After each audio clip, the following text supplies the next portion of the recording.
इस वीडियो में हम लोग डिस्कस करेंगे empirical formula and molecular formula के बारे में।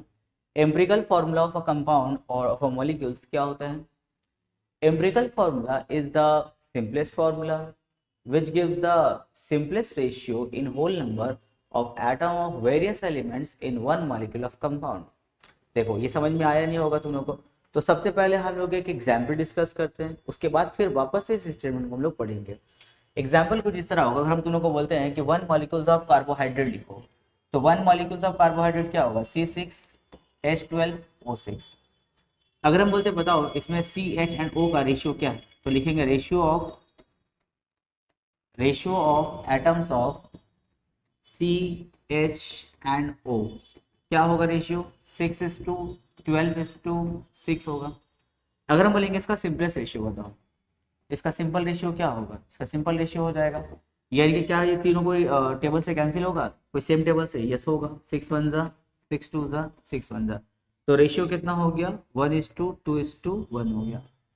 तो ये हम लोग को क्या मिला? CH एंड O का सिंपलेस्ट रेशियो मिला।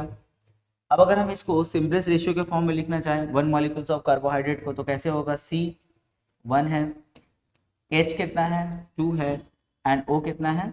1 है। तो 1 तो हम लोग लिखते नहीं, तो सिर्फ क्या लिखेंगे? CH2 एंड O लिखेंगे। ये था हम लोग का मॉलिक्यूलर फार्मूला किसका? ग्लूकोज का, यानी कि कार्बोहाइड्रेट का। और ये इसका क्या हो गया? देखो एकदम सिंपलेस्ट रेशियो में वाला फार्मूला हो गया ना। तो किसी मॉलिक्यूलर फार्मूला को अगर तुम लोग सिंपलेस्ट रेशियो ऑफ एटम्स के फॉर्म में लिखते हो, तो इसी को हम लोग क्या बोलते हैं? एम्पिरिकल फार्मूला बोलते हैं।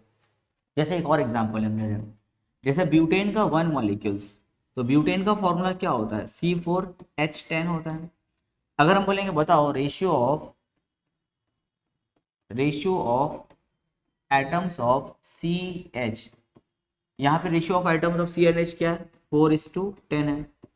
क्या ये सिंपल रेशियो में है? बिल्कुल नहीं है, यानी कि किसी टेबल से, सेम टेबल से दोनों कैंसिल होगा। 2 2 जा 2 5 जा, तो कितना हो गया रेशियो? 2:5 हो गया। ये इसका क्या हो गया? हम लोग का सिंपलेस्ट रेशियो हो गया। ये हो गया सिंपलेस्ट रेशियो। तो अगर हमको ब्यूटेन को सिंपल रेशियो में लिखना होगा तो क्या लिखेंगे? C कितना है? 2 और H कितना है? 5। तो ये हम लोग का था मॉलिक्यूलर फार्मूला। जब हम इसको एटम्स के सिंपल रेशियो के फॉर्म में अगर लिख देंगे तो ये क्या बन जाता है? हम लोग का एम्पिरिकल फार्मूला बन जाता है। एक और एग्जाम्पल हम लेते हैं, जैसे हम एग्जाम्पल ले रहे हैं, सपोज दैट इथेन का 1 मॉलिक्यूल्स का फॉर्मूला क्या होता है? C2H6 होता है। यहाँ पे ratio of carbon and hydrogen कितना कितना है? 2:6 है।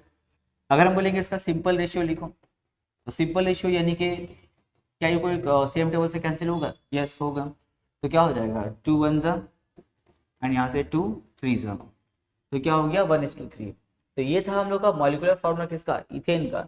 जब इसको हम लोग सिंपल रेशियो के फॉर्म में लिखना चाहेंगे, यानी कि C 1 है और H कितना है? 3 है, तो CH3 हम लोग क्या बन गया? इथेन का एम्पिरिकल फार्मूला बना, क्योंकि यहाँ पे जो कार्बन हाइड्रोजन का देखो रेशियो है, ये क्या है? एक सिंपलेस्ट रेशियो में है, यानी कि 1:3 में। अब ये फर्दर कैंसिल हम लोग नहीं कर सकते हैं, ठीक है।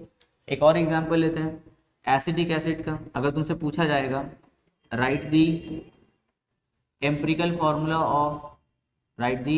Formula of acetic acid, acetic acid का अगर तुमसे पूछता कोई एम्पिरिकल फार्मूला, तो सबसे पहले एसिटिक एसिड का मॉलिक्यूलर फार्मूला जानना जरूरी है। क्या होता है मॉलिक्यूलर फार्मूला? CH3COOH। ये एसिटिक एसिड का मॉलिक्यूलर फार्मूला होता है। हम इसको और सिंप्लीफाई करके कैसे लिख सकते हैं? C2H4O2 है ना। यहाँ पे 2 कार्बन है, 4 हाइड्रोजन है एंड 2 ऑक्सीजन है। ये है इसका मॉलिक्यूलर फार्मूला। तो अगर हम यहाँ पे लिखना चाहेंगे ratio of CH and O, क्या है रेशियो? 2:4:2 है। ये सिंपलेस्ट रेशियो नहीं है, क्योंकि कोई सेम टेबल से तीनों कैंसिल हो सकता है। तो इसका सिंपल रेशियो क्या होगा? इसका सिंपल रेशियो हो जाएगा 2 के टेबल से कैंसिल करेंगे, 2 1 जा 2 2 जा एंड 2 1 जा। तो ये कार्बन हाइड्रोजन एंड ऑक्सीजन का क्या हो गया? सिंपल रेशियो हो गया। अब अगर हम इसको सिंपल रेशियो के फॉर्म में लिखेंगे तो हो जाएगा C 1 है, हाइड्रोजन 2 है एंड 1 है ऑक्सीजन। तो CH2O देखो हम लोग एटम्स का सिंपल रेशियो यहाँ पे लिख रहे हैं ना, 1:2:1। अब ये फर्दर कैंसिल नहीं हो सकता है, यानी कि ये हम लोग का एसिटिक एसिड का क्या हो गया? एम्पिरिकल फॉर्मूला हो गया। अब हम इस तरह का लिखते हैं जैसे C3H8, अगर हम बोलते हैं इसका एम्पिरिकल फॉर्मूला बताओ तो यहाँ पे रेशियो क्या है, देखो ratio of C&H, ratio of C&H क्या हो जाएगा 3:8 हो जाएगा। क्या ये कैंसिल होगा, कैंसिल नहीं होगा, तो ये ऑलरेडी किस में है, सिंपल रेशियो के फॉर्म में ऑलरेडी ये है, तो इसका एम्पिरिकल फॉर्मूला क्या होगा, यही रह जाएगा C3H8 हो जाएगा। अगर कैंसिल हो पाएगा तभी वो सिंपल रेशियो में कन्वर्ट होगा, और नहीं तो ऐसे छोड़ देना, यही इसका क्या होगा, एम्पिरिकल फॉर्मूला होगा। इसके बाद हम लोग का इसके साथ ही एक टॉपिक होता है एम्पिरिकल फॉर्मूला मास होता है, एम्पिरिकल फॉर्मूला मास। अब ये एम्पिरिकल फॉर्मूला मास क्या होता है, एम्पिरिकल फॉर्मूला मास के माने होता है the sum of atomic mass of the various element in one molecules of compound. एक मॉलिक्यूल्स ऑफ कंपाउंड में जो डिफरेंट एलिमेंट्स है उसका एटॉमिक मास को अगर सम करते हैं तो क्या बनता है हम लोग का एम्पिरिकल फॉर्मूला मास बनता है। ध्यान से एम्पिरिकल फॉर्मूला लिखे, एम्पिरिकल फार्मूला में जितना भी डिफरेंट जो एलिमेंट्स इन्वॉल्व होगा सबका एटॉमिक मास को प्लस करो, इसी को हम लोग क्या बोलते हैं एम्पिरिकल फार्मूला मास बोलते हैं। जैसे देखो एक एग्जांपल, जैसे C4H10, अगर हमसे बोलते हैं इसका एम्पिरिकल फार्मूला मास बताइए, तो भाई पहले इसको तो एम्पिरिकल फार्मूला में कन्वर्ट करना होगा। C4H10 का एम्पिरिकल फार्मूला क्या हो जाएगा, तो 4 और 10 कैंसिल होगा ना, 2 2 2 5 कैंसिल होगा, तो क्या हो जाएगा एम्पिरिकल फार्मूला C2H5 हो जाएगा। अब हम इसका निकालेंगे एम्पिरिकल फार्मूला मास, तो एम्पिरिकल फार्मूला मास जो क्या होगा, एम्पिरिकल फार्मूला मास, कार्बन का एटॉमिक मास कितना होता है 12, पर यहाँ पे 2 कार्बन है तो 12 इंटू 2 प्लस हाइड्रोजन का एटॉमिक मास कितना होता है 1, कितना हाइड्रोजन है 5, तो 1 इंटू 5, तो 12 टू ज़ा 24 एंड प्लस 5 1 ज़ा 5, कितना हो गया 29। ये हो गया इसका एम्पिरिकल फार्मूला मास हो गया। तो एम्पिरिकल फार्मूला मास के माने क्या होता है, the sum of atomic mass of various elements in empirical formula of one molecules of compound. तो सबसे पहले हम लोग क्या समझे, एम्पिरिकल फार्मूला के बारे में समझे। एम्पिरिकल फार्मूला क्या होता है, empirical formula is the simplest formula which gives the simplest ratios in whole number of atoms of the various elements in one molecules of compound. किसी भी कंपाउंड के एक मॉलिक्यूल्स में जो नंबर ऑफ एटम्स रहेगा उसको अगर तुम सिंपलेस्ट रेशियो में लिख सकते हो तो क्या बनेगा हम लोग का एम्पिरिकल फार्मूला बनेगा, सिंपलेस्ट फार्मूला बनता है। अब देखो इसका definition, empirical formula of a compound, कोई भी कंपाउंड का जो एम्पिरिकल फार्मूला होता है वो क्या होता है, सिंपलेस्ट फार्मूला होता है। क्यों सिंपलेस्ट फार्मूला बोलते हैं, क्योंकि which gives the simplest ratio, उसमें क्या होता है सिंपलेस्ट रेशियो होता है। किसका सिंपलेस्ट रेशियो होता है, of atom of different elements. जैसे एग्जांपल था ना हम लोग का जैसे H2O2, तो देखो H2O2 को अगर हम लोग सिंपलेस्ट रेशियो में लिखेंगे तो क्या हो जाएगा HO हो जाएगा, तो ये क्या हो गया सिंपलेस्ट फार्मूला हो गया H2O2 का। तो वही बोला है एम्पिरिकल फार्मूला फॉर कंपाउंड, किसी भी कंपाउंड का जो एम्पिरिकल फार्मूला होता है कैसा फार्मूला होता है, सिंपलेस्ट फार्मूला होता है। सिंपलेस्ट फार्मूला क्यों ये सिंपलेस्ट होता है, which gives the simplest ratio, वो हमेशा क्या देता है सिंपलेस्ट रेशियो। यहाँ देखो हाइड्रोजन ऑक्सीजन का रेशियो कितना है 1:1, अब फर्दर ये कैंसिल नहीं हो सकता है। ध्यान रहे वो जो रेशियोज ऑफ आइटम्स रहेगा वो किस में रहता है, होल नंबर में। कभी ऐसा नहीं देखोगे कि तुम्हारा का जो रेशियो आया वो 1.5:2 आ गया, ऐसा कभी नहीं होगा। ठीक है, हमेशा किस में रहेगा, होल नंबर में रहेगा। जैसे 2:1 होगा, 3:4 होगा, तो हमेशा इसका रेशियो क्या रहेगा, होल नंबर में रहेगा। Different element present in one molecules of compound, देखो ये क्या था एक मॉलिक्यूल था कंपाउंड का। जैसे एग्जांपल में हम C6H12O6 लिया, तो ये क्या था वन मॉलिक्यूल था किसका, कार्बोहाइड्रेट कंपाउंड का वन मॉलिक्यूल था। तो वन मॉलिक्यूल्स में जो एटम्स प्रेजेंट होता है इसको जब हम सिंपलेस्ट रेशियो में लिखते हैं, सिंपलेस्ट रेशियो में, तो ये हम लोग को सिंपलेस्ट फार्मूला देता है, और उसी सिंपलेस्ट फार्मूला को हम लोग क्या बोलते हैं, एम्पिरिकल फार्मूला बोलते हैं। अब एम्पिरिकल फार्मूला में जितना भी एलिमेंट्स इन्वॉल्व है अगर सबके एटॉमिक मास को अगर हम लोग सम करते हैं तो हम लोग क्या मिलता है, एम्पिरिकल फार्मूला मास मिल जाता है, जो आगे कैलकुलेशन में यूज होगा, तो इसको अच्छे से समझ लो। अब एम्पिरिकल फार्मूला मास का डेफिनेशन देख लेते हैं। एम्पिरिकल फार्मूला मास का डेफिनेशन देखो यहाँ पे, एम्पिरिकल फार्मूला मास क्या होगा, सम ऑफ द एटॉमिक मासेस, वो एटॉमिक मास का सम होगा। किसका atomic mass, various element present in empirical formula. Empirical formula में हम लोग के पास में जो एलिमेंट्स होगा उसका एटॉमिक मास अगर तुम करोगे तो क्या मिलता है, एम्पिरिकल फार्मूला मास मिलता है। जैसे मेरे पास में एक कंपाउंड जैसे C2H2O, देखो ये ऑलरेडी सिंपलेस्ट फॉर्म है ना, 2:2 2:1, ये ऑलरेडी सिंपलेस्ट फॉर्म है, इसको और सिंपल नहीं कर सकते, यानी कि ये क्या है, एम्पिरिकल फॉर्मूला है। तो अगर हम बोलेंगे एम्पिरिकल फॉर्मूला मास निकालो, तो देखो जो जो एटम्स या जो जो एलिमेंट्स यहाँ पे इन्वॉल्व है, सबके एटॉमिक मास को क्या करेंगे, सम करेंगे। जैसे कार्बन का एटॉमिक मास कितना होता है 12, पर यहाँ 2 कार्बन है तो 12 × 2 प्लस। हाइड्रोजन का एटॉमिक मास कितना होता है 1, 2 हाइड्रोजन इन्वॉल्व है 1 × 2 प्लस। ऑक्सीजन का एटॉमिक मास कितना होता है 16 होता है, तो 12 2 24, 2 1 2 एंड प्लस में क्या है 16। अब हम लोग इसको ऐड करेंगे, 24 + 2 26, 26 + 16 42 हो गया। तो इसको हम लोग क्या बोलते हैं, एम्पिरिकल फॉर्मूला मास। अगर ग्राम्स में कैलकुलेट करें तो 42 ग्राम्स हो जाएगा, नहीं तो AMU देंगे हम लोग। क्लियर। तो पहला टॉपिक हम लोग क्या था, एम्पिरिकल फार्मूला था। उसके बाद हम लोग क्या सीखे, एम्पिरिकल फार्मूला मास सीखे। इसके बाद ही हम लोग का आता है मॉलिक्यूलर मास। अब देखो मॉलिक्यूलर मास क्या होता है। मॉलिक्यूलर मास के बारे में हम लोग अगर डिस्कस करें तो मॉलिक्यूलर फार्मूला होता है, अभी मॉलिक्यूलर, देखो तुम लोग के ईयर में भी क्वेश्चन आया है और यहाँ पर भी हम लोग कुछ क्वेश्चन भी डिस्कस करेंगे जहाँ पे लिखा रहेगा calculate the molecular formula, right the molecular formula. तो पहले समझो मॉलिक्यूलर फार्मूला होता क्या है। मॉलिक्यूलर फार्मूला एक्चुअल में होता है ना, molecular formula denotes the actual number of atoms. जैसे देखो C6H12O6 और इसके एम्पिरिकल फार्मूला क्या था CH2O। तो यहाँ जो एटम्स का रेशियो देख रहे हो, कार्बन का 1 एटम, हाइड्रोजन का 2 एटम, ऑक्सीजन का 1 एटम, क्या सच में ग्लूकोज के 1 मॉलिक्यूल्स में एक ही कार्बन होता है? बिल्कुल नहीं, 6 कार्बन होता है, हाइड्रोजन 12 होता है, ऑक्सीजन 6 होता है। तो एम्पिरिकल फार्मूला ना हम लोग को एक्चुअल नंबर ऑफ एटम्स नहीं बताता है। एक्चुअल नंबर ऑफ एटम्स कौन बताता है? Molecular formula. Molecular formula denotes the actual number of atoms. ये हम लोग को क्या बताता है? एक्चुअल नंबर ऑफ एटम्स बताता है इन 1 molecules of compound. 1 molecules of compound में एक्चुअली में कितना नंबर ऑफ एटम्स है वो कौन हम लोग को बताता है? Molecular formula. और उसी एटम को जो सिंपलेस्ट रेशियो बताता है वो कौन बताता है हम लोग का? Empirical formula. जैसे एक और एग्जाम्पल ले रहे हैं, एग्जाम्पल में हो गया जैसे C5H12, ये किसका फॉर्मूला है? पेंटेन का फॉर्मूला है C5H12। अभी देखो इसमें रेशियो कार्बन हाइड्रोजन का कितना है? 5 और 12 है। तो ये क्या है हम लोगों का? पेंटेन का ये एम्पिरिकल फॉर्मूला भी है और ये पेंटेन का हम लोग का मॉलिक्यूलर फॉर्मूला भी है। क्योंकि 5 और 12 एक्चुअल में जो एक्चुअल नंबर ऑफ एटम्स है वो बता रहे हैं एंड साथ में सिंपलेस्ट रेशियो भी हम लोग का है क्योंकि फर्दर कैंसिल नहीं होगा। तो C5H12 एक ऐसा कंपाउंड हम लोग को मिला जिसका empirical formula and molecular formula दोनों क्या है? सेम है। लेकिन बहुत ऐसा कंपाउंड है जिसमें एम्पिरिकल एंड मॉलिक्यूलर क्या होता है? अलग अलग होता है।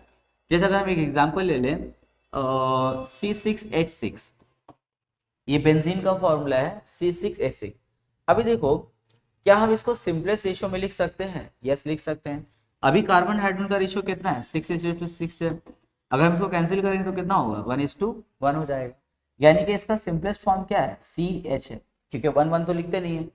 अभी देखो अगर हम बोलेंगे कि CH जो है वो बेंजीन का एम्पिरिकल फॉर्मूला है, क्या ये सच में जो एक्चुअल नंबर ऑफ एटम है क्या उसको रिफ्लेक्ट करता है, डिनोट करता है? बिल्कुल नहीं। Empirical formula actual number of atoms को डिनोट नहीं करता है। Denote actual number of atom को कौन करता है? Molecular formula. मॉलिक्यूलर फॉर्मूला हम लोग को बताता है कि 1 molecules of benzene contain 6 carbon and 6 hydrogens. जैसे यहाँ पर बताता है कि 1 molecules of carbohydrate contain 6 carbon, 12 hydrogen and 6 hydrogen oxygen. Empirical formula देखो एक्चुअल नंबर नहीं बताता है। एक्चुअल नंबर कौन बताएगा हम लोग का? Molecular formula. जैसे एम्पिरिकल फॉर्मूला सीखने के बाद हम लोग देखे थे एम्पिरिकल फॉर्मूला मास था, उसी तरह मॉलिक्यूलर फॉर्मूला का भी क्या होता है? मॉलिक्यूलर वेट होता है। मॉलिक्यूलर वेट तो तुम लोग को निकालने आते ही है। जैसे अगर हमसे बोलेगा कैलकुलेट द मॉलिक्यूलर वेट, किसका? C6H12O6 का। बोलेगा मॉलिक्यूलर वेट निकालना है, तो वही बहुत आसान है। मॉलिक्यूलर वेट निकालने के लिए क्या करेंगे? कार्बन का एटॉमिक मास कितना होता है? 12, यहाँ पे 6 है। यहाँ पे हाइड्रोजन देखो कितना होगा? 1, कितना है? 12 है। ऑक्सीजन का एटॉमिक मास कितना होता है? 16 और यहाँ पे कितना है? 6। सबको प्लस करेंगे तो हमको क्या मिलेगा? मॉलिक्यूलर वेट मिल जाएगा। अब मॉलिक्यूलर फॉर्मूला कैसे कैलकुलेट करते हैं? तो देखो मॉलिक्यूलर फॉर्मूला कैलकुलेट करने के लिए हम लोग के उसमें फॉर्मूला होता है। मॉलिक्यूलर फॉर्मूला अगर कैलकुलेट करना है तो उसका फॉर्मूला होता है एम्पिरिकल फॉर्मूला। क्वेश्चन में रहेगा आगे कैलकुलेट दी मॉलिक्यूलर फॉर्मूला। तो मॉलिक्यूलर फॉर्मूला कैलकुलेट करने से पहले तुमको एम्पिरिकल फॉर्मूला निकालना होगा और इनटू में क्या आता है? n आता है। ठीक है, यानी कि मॉलिक्यूलर फॉर्मूला निकालने के लिए तुमको एम्पिरिकल फॉर्मूला और n पता होना चाहिए।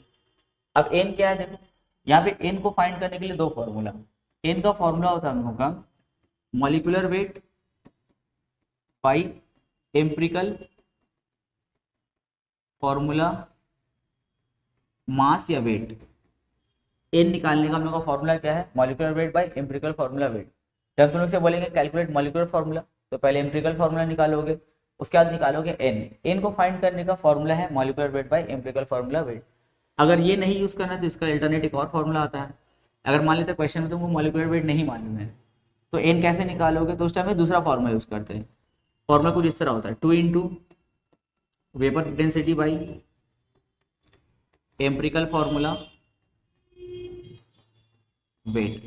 ठीक है, तो एन निकालने का दो फॉर्मूला हो गया, molecular weight by empirical formula wait हो गया, या फिर इसका अल्टरनेट में यूज करेंगे 2 into vapour density bye empirical formula wait. कुछ कुछ क्वेश्चन में देखना मॉलिक्यूलर वेट का इन्फॉर्मेशन दे देगा तो ये वाला फॉर्मूला यूज करेंगे, और कुछ क्वेश्चन में मॉलिक्यूलर वेट नहीं देगा, वेपर डेंसिटी दे देगा। कोई क्वेश्चन में दे दे कि वेपर डेंसिटी इज 45, तो हम लोग उस टाइम एन निकालने के लिए ये वाला फॉर्मूला हम लोग यूज करेंगे।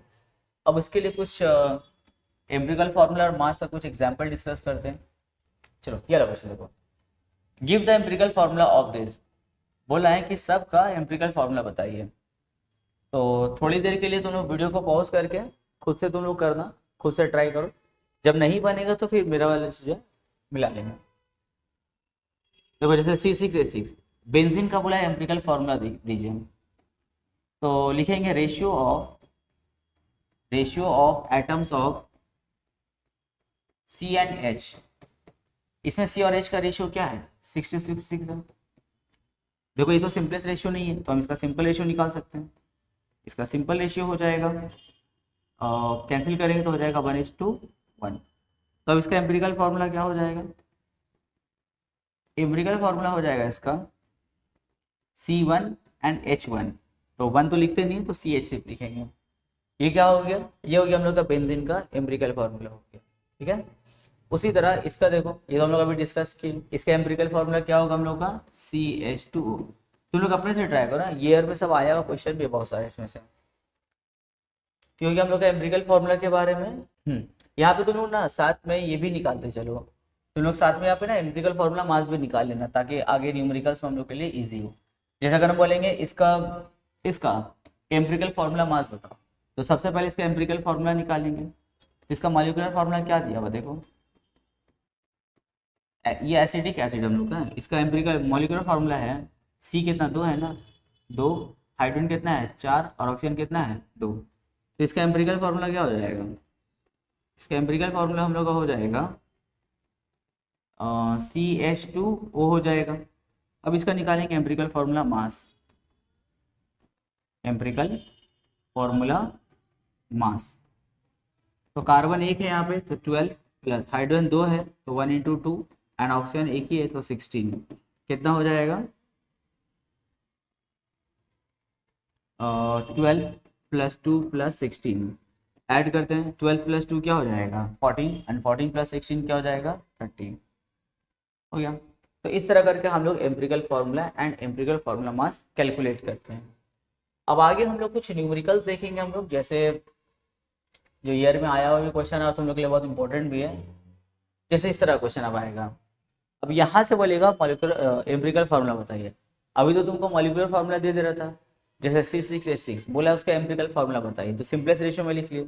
लेकिन अब तुम लोग को इस तरह करके इन्फॉर्मेशन देगा और बोलेगा calculate the empirical formula and molecular formula. चलो तो क्वेश्चन है हम लोग का, find the empirical formula for compound. हम लोग का एम्पिरिकल फार्मूला कैलकुलेट करना है, हम लोग फाइंड करना है। इससे पहले देखो मॉलिक्यूलर फार्मूला दे रहा था, उससे एम्पिरिकल फार्मूला निकालना बहुत आसान था, जो 1 मार्क्स में क्वेश्चन आता है। पर यहाँ पे देखो 3-4 मार्क्स में क्वेश्चन आता है। यहाँ पर हम लोग को परसेंटेज दे दिया रहेगा और इससे हम लोग को एम्पिरिकल फार्मूला कैलकुलेट करना होगा।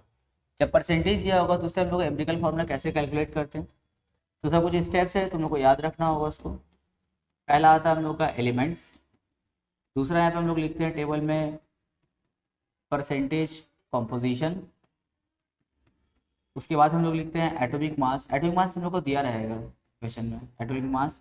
उसके बाद लिखते हैं हम लोग एटॉमिक रेशियो एंड लास्ट में हम लोगों का आता है सिंपल रेशियो। सिंपल रेशियो यहाँ पे देखो कौन कौन सा एलिमेंट इन्वॉल्व है, नाइट्रोजन एंड हाइड्रोजन है, तो लिखेंगे नाइट्रोजन, हाइड्रोजन। नाइट्रोजन का कितना परसेंटेज दिया हुआ है 82.35। हाइड्रोजन का परसेंटेज कितना है 17.64। नाइट्रोजन का एटॉमिक मास कितना होता है 14। हाइड्रोजन का एटॉमिक मास कितना होता है 1। अब इसका हम लोग निकालेंगे एटॉमिक रेशियो। तो एटॉमिक रेशियो कैसे निकालते हैं, इन दोनों को डिवाइड करते हैं। 82.35 को डिवाइड करते हैं किससे 14 से, और इसको इससे डिवाइड करेंगे, यानी कि 17.64 को डिवाइड करेंगे किससे 1 से। 82.35 को जब 14 से डिवाइड करोगे तो आ जाएगा 5.88, और इसको 1 से अगर डिवाइड करें तो वही रह जाएगा 17.64। उसके बाद हम लोग निकालते हैं सिंपल रेशियो। सिंपल रेशियो कैसे निकलता है, ये जो एटॉमिक रेशियो का कॉलम आएगा ना, इसमें देखो सबसे छोटा कौन है, तो इसमें अभी तो खैर 2 ही है, तो इसमें छोटा कौन है 5.88 है। तो जो सबसे छोटा रेशियो आएगा उसी से क्या करते हैं हम लोग ना, सबको डिवाइड करते हैं। यानी कि पहले इसको करेंगे 5.88 को 5.88 से, उसके बाद इसको 17.64 को डिवाइड करेंगे किससे 5.88 से डिवाइड करेंगे। अगर यहाँ पे मान लेते 4 अगर रेशियो आता तो चारों को किससे हम लोग डिवाइड करते 5.88 से करते हैं। तो खैर चलो यहाँ पे कैंसिल करेंगे तो कितना आएगा 1, यहाँ पे डिवाइड करोगे तो आ जाएगा 3। तो देखो एम्पिरिकल फॉर्मूला क्या बना, एम्पिरिकल फॉर्मूला बन गया हम लोगों का, कौन कौन इन्वॉल्व है, नाइट्रोजन एंड हाइड्रोजन है ना। नाइट्रोजन यहाँ पे कितना आया है, नाइट्रोजन का रेशियो 1 है, तो 1 तो खैर हम लोग लिखते नहीं, यहाँ पे रहने देंगे। पर हाइड्रोजन कितना आया है, हाइड्रोजन का सिंपल रेशियो है 3, तो हाइड्रोजन कितना दे देंगे हम लोग 3 दे देंगे। तो ये बन गया हम लोग का अमोनिया। यानी कि यहाँ पे जिस कंपाउंड के बारे में बात कर रहा था वो एक्चुअल में क्या हम लोग का अमोनिया है। ठीक है, नेक्स्ट क्वेश्चन है हम लोग का, an organic compound whose vapour density is 45। एक ऑर्गेनिक कंपाउंड है, तो देखो ध्यान से, एक ऑर्गेनिक कंपाउंड है, तो ऑर्गेनिक कंपाउंड कैसा कंपाउंड होता है जिसमें कार्बन तो मस्ट है, होगा ही होगा। तो बोले एक ऑर्गेनिक कंपाउंड है जिसका वेपर डेंसिटी कितना है 45 है, और उसमें कुछ इस तरह करके कॉम्पोजिशन दिया हुआ है। हाइड्रोजन कितना है 2.22% है, और ऑक्सीजन कितना है 71.19% है। यहाँ देखो एंड रिमेनिंग कार्बन, अब बाकी का बचा हुआ क्या है कार्बन, वो हम लोग को नहीं दिया कार्बन कितना है। तो हम दोनों क्या बोले, एम्पिरिकल फॉर्मूला निकालने के लिए टेबल बनाना होगा। टेबल में क्या क्या रहेगा, देखो सबसे पहले लिखना होगा एलिमेंट, एलिमेंट्स लिखेंगे सबसे पहले। उसके बाद लिखेंगे परसेंटेज कॉम्पोजिशन, यानी कि कौन कौन कितना कितना परसेंट है। उसके बाद हम लोग लिखते हैं एटॉमिक मास। उसके बाद हम लोग लिखते हैं इसमें एटॉमिक रेशियो, एटॉमिक रेशियो। उसके बाद हम लोग क्या लिखते हैं सिंपल रेशियो। तो यहाँ पे एलिमेंट कौन कौन है, एलिमेंट यहाँ पे हम लोग का है कार्बन एक रहेगा, हाइड्रोजन रहेगा, एंड क्या रहेगा ऑक्सीजन। ऑक्सीजन का परसेंटेज हम लोग को दे दिया है 71.19%। हाइड्रोजन हम लोग को कितना दिया है 2.22%। अच्छा, अब बाकी क्या बचा हम लोग का है कार्बन। तो कार्बन का परसेंटेज निकालने के लिए क्या करेंगे हम लोग, पूरा तो 100% है ना, तो पूरा 100 में से हम लोग क्या करेंगे हाइड्रोजन एंड ऑक्सीजन को हम लोग क्या करेंगे माइनस कर देंगे। माइनस करके जो आएगा वो किसका परसेंटेज रहेगा हम लोगों का, वो हम लोग का कार्बन का रहेगा। तो 100 से जब दोनों को माइनस करेंगे तो आ जाएगा 26.59। ये किसका परसेंटेज होगा हम लोग का, कार्बन का हो गया। ठीक है, क्योंकि हाइड्रोजन ऑक्सीजन दिया हुआ था, कार्बन का इन्फॉर्मेशन नहीं था, लेकिन बोला था कि रिमेनिंग कार्बन है, यानी कि 100% में से दोनों को माइनस कर देंगे तो 26.59% किसका रहेगा, कार्बन का रहेगा। अभी लिखेंगे एटॉमिक मास। तो क्वेश्चन में एटॉमिक मास दिया रहेगा तो लोग देख के यहाँ उतार देना। कार्बन का कितना होता है एटॉमिक मास 12, हाइड्रोजन का 1 और ऑक्सीजन का 16। अब लिखते हैं एटॉमिक रेशियो। कैसे होता है एटॉमिक रेशियो, इन दोनों को डिवाइड करते हैं, यानी कि 26.59 को डिवाइड करिए किससे 12 से, तो आ जाएगा 2.215 करके आता है, तो 2.21 रहने दो। इन दोनों को डिवाइड करेंगे, 2.22 को 1 से डिवाइड करो तो आ जाएगा 2.22, और जब इसको इससे डिवाइड करेंगे यानी कि 71.19 को जब डिवाइड करेंगे इससे 16 से डिवाइड करेंगे तो आ जाएगा 4.44। अभी निकालना है सिंपल रेशियो। तो सिंपल रेशियो निकालने के लिए क्या करते हैं, इन तीनों में जो सबसे स्मॉलेस्ट रेशियो आया, सबसे सिंपल रेशियो जो आया यानी कि ये 2.21, उसी से क्या करते हैं हम लोग तीनों को डिवाइड कर देते हैं। तो पहले 2.21 को 2.21 से करेंगे, फिर हम लोग 2.22 को 2.21 से करेंगे, एंड लास्ट में हम लोग 4.44 को हम लोग 2.21 से डिवाइड करेंगे।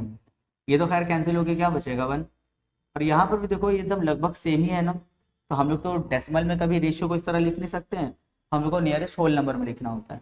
तो 2.21 एंड 2.22 एकदम करीब, दोनों सेम है, तो कैंसिल करके क्या लिखेंगे, 1 लिखेंगे। एंड यहाँ पे हम लोग देख सकते हैं कि 2.21 का करीब करीब डबल क्या आएगा, 4.44 आएगा, क्योंकि डेसिमल में तो लिख नहीं सकते ना, तो इसको डबल जब करेंगे तो एग्जैक्ट 4.4 नहीं आएगा, पर नियरेस्ट में कौन आएगा, 4.4 ही आएगा डबल करके, तो यहाँ पे क्या लिखेंगे, 2 लिखेंगे हम लोग। ठीक है, अब देखो एम्पिरिकल फॉर्मूला तब क्या बनेगा, एम्पिरिकल फॉर्मूला हम लोग का यहाँ पर बन जाएगा, कौन कौन था, कार्बन हाइड्रोजन एंड ऑक्सीजन है ना, तो कार्बन कितना आया, 1, 1 तो लिखेंगे नहीं यहाँ पे, हाइड्रोजन कितना है, अच्छा हाइड्रोजन भी 1 है, लिखेंगे नहीं, ऑक्सीजन कितना है, 2 है, तो CHO2, ये हम लोग का बना एम्पिरिकल फार्मूला। तो चलो तुम लोग एम्पिरिकल फार्मूला मास भी अब निकाल लो, एम्पिरिकल फार्मूला मास कैसे निकालते हैं, सबका एटॉमिक मास को प्लस करो, कार्बन के लिए 12 प्लस हाइड्रोजन के लिए 1 एंड ऑक्सीजन 2 है ना, तो 16 इंटू 2 हो जाएगा, तो हो जाएगा 12 प्लस 1 प्लस 16 2 ज़ा 32। अब इसको हम लोग ऐड करते हैं, कितना आ जाएगा 45। तो एम्पिरिकल फार्मूला मास कितना हो गया हम लोग का 45, ग्राम में लिखना है ग्राम, या फिर एटॉमिक मास यूनिट लिख सकते हैं। तो ये हम लोग का पहला आंसर हो गया, देखो एम्पिरिकल फार्मूला निकल गया, पहला आंसर हो गया। ये हम एम्पिरिकल फार्मूला मास किसके लिए निकाले, हम सेकंड क्वेश्चन के लिए निकाले, देखो मॉलिक्यूलर फार्मूला के लिए निकाले, क्योंकि मॉलिक्यूलर फार्मूला निकालने के लिए हम लोग का फार्मूला क्या था, एम्पिरिकल फार्मूला इंटू एन था ना, मॉलिक्यूलर फार्मूला निकालने के लिए फार्मूला क्या था, मॉलिक्यूलर फार्मूला के लिए हम लोग इस तरह लिखते हैं, empirical formula, empirical formula into n, तो एम्पिरिकल फार्मूला तो निकल गया हम लोग का CHO2, एन नहीं मालूम है, तो एन को कैलकुलेट करते पहले हम। एन निकालने का हम तुम लोग को दो फार्मूला भी बताए थे थोड़े दिन पहले, एक था molecular weight by empirical formula mass, और दूसरा था हम लोग का 2 into vapour density by empirical formula mass. यहाँ देखो मॉलिक्यूलर मास का यानी कि मॉलिक्यूलर वेट का कोई इन्फॉर्मेशन नहीं है, लेकिन हाँ वेपर डेंसिटी का इन्फॉर्मेशन है, कितना है 45, तो इसलिए एन के लिए सेकंड वाला फार्मूला यूज करना है, यानी कि एन के लिए वाला फार्मूला यूज होगा 2 into vapour density by empirical formula mass. ठीक है, तो देखो 2 इंटू वेपर डेंसिटी कितना है 45, और एम्पिरिकल फार्मूला मास अभी हम लोग कितना निकाले 45, तो कट करेंगे तो कितना हो गया 2 हो गया। चलो वापस यहाँ आ जाओ, एम्पिरिकल फार्मूला के लिए क्या लिखेंगे CHO2 जो अभी निकाले हैं, और बाहर में एन के लिए क्या लिखोगे 2 लिखोगे, 2 निकला है ना एन का वैल्यू, तो हम लोग वहाँ पे 2 लिखेंगे। चलो अब इसको मल्टीप्लाई करते हैं, कार्बन 2 से मल्टीप्लाई होगा तो C2 हो जाएगा, हाइड्रोजन 2 से मल्टीप्लाई होगा तो H2 हो जाएगा, और O2 जब 2 से मल्टीप्लाई होगा तो O एंड 2 2 क्या होगा, ये क्या बना हम लोग का मॉलिक्यूलर फार्मूला बना। ठीक है, चलो नेक्स्ट क्वेश्चन हम लोग करेंगे,